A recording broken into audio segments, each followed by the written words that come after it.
kita dengarkan cuplikan dari statement Kiai Haji Miftahul Akhyar, Rais Am PBNU, di mana beliau pernah duko atau marah kepada oknum para habaib yang datangi orang yang suka-suka ngaku Habib. Saya marahi. Karena ini orang ini. Pada statement berikutnya, beliau Kiai Haji Miftahul Akhyar mendorong penuh upaya-upaya Kalau urusan ilmiah akan membangkitkan anak-anak yang cerdas-cerdas itu terbangun.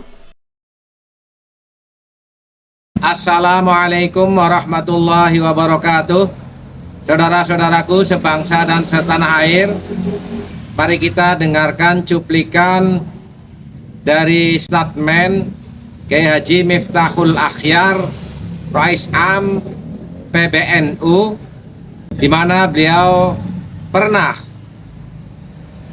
duko atau marah kepada oknum para habaib yang mendatanginya, dan kami husnudzon bahwa hal yang sedemikian tidak akan beliau lakukan apabila terhadap syarif atau sayyid yang memang benar-benar sudah terkonfirmasi secara muktamad sebagai keturunan Nabi Muhammad SAW. Dan dalam berbagai kesempatan beliau juga bahwa penyematan laqab Habib beliau setarakan dengan Gus ataupun sebutan-sebutan lain yang ada di Nusantara. Boleh dikata bahwa beliau juga tidak mengisbatkan tentang klan Ba'alawi sebagai keturunan Nabi Muhammad SAW. Dulu sering saya itu didatangi orang yang suka-suka ngaku Habib. Saya marahi. Karena ini orang ini hanya ngendel-ngendel, bukan karena. Tapi kalau ada Habib yang baik, ya saya muliakan. Beliau sebagai salah satu ulama, bahkan pemegang kekuasaan tertinggi di Jamiah Nahdlatul Ulama, tentunya kapasitas keilmuan keagamaannya sudah sangat mumpuni dan terikat dengan kewajiban beliau sebagai ulama serta sebagai pimpinan NU. Pertama adalah khidmatul ilmi wa ri'ayatul ummati, memiliki tanggung jawab keilmuan serta menjaga, mengupayakan agar peradaban ini menuju kepada kebaikan seluruh umat manusia dengan berbasis ilmu pengetahuan. Makanya kami juga pernah sampaikan berkaitan dengan temuan tesis Kiai Haji Imaduddin Utsman, para ulama di kalangan Jamiah Nahdlatul Ulama, belum ada satupun yang membantah secara keilmuan pula, karena tesis hanya bisa dibantahkan dengan antitesis yang berbasis logik dan ilmu pengetahuan, bukan atas dasar apologi dan caci maki ataupun saling membenci dan saling menjatuhkan.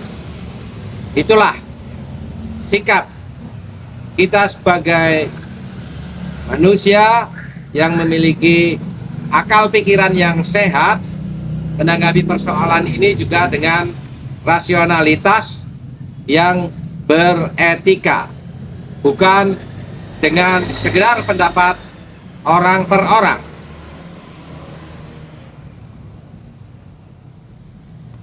Pada statement berikutnya, beliau Kiai Haji Miftahul Akhyar mendorong penuh upaya-upaya dialog keilmuan, mendorong penuh terhadap kajian-kajian keilmuan dalam segala hal, termasuk secara spesifik juga berkaitan dengan persoalan-persoalan pernasaban dan pelurusan sejarah. Kalau urusan ilmiah akan membangkitkan anak-anak yang cerdas-cerdas itu terbangun, ya, tergugah untuk mulai ingat pada dulu waktu ngaji, bahkan buka-buka. Bisa melahirkan anak-anak cerdas atau memunculkan mereka yang selama ini tidur bisa muncul, tapi tetap dalam koridor husnudzon, koridor yang penuh dengan ketawadhuan.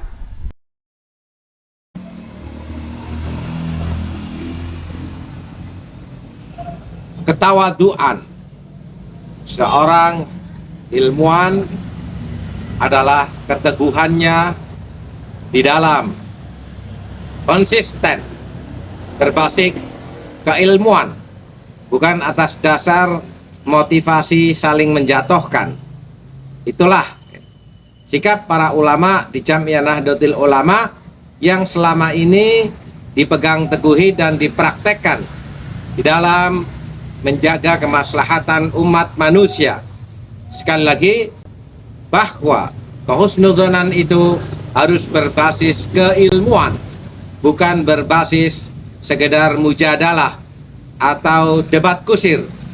Tapi sekali lagi, etika juga harus berbasis keilmuan, karena terkadang bisa saja rancu antara etika yang tidak berbasis keilmuan, bisa saja suatu yang dianggap etika oleh seseorang itu juga bisa dianggap bukan beretika daripada orang lain.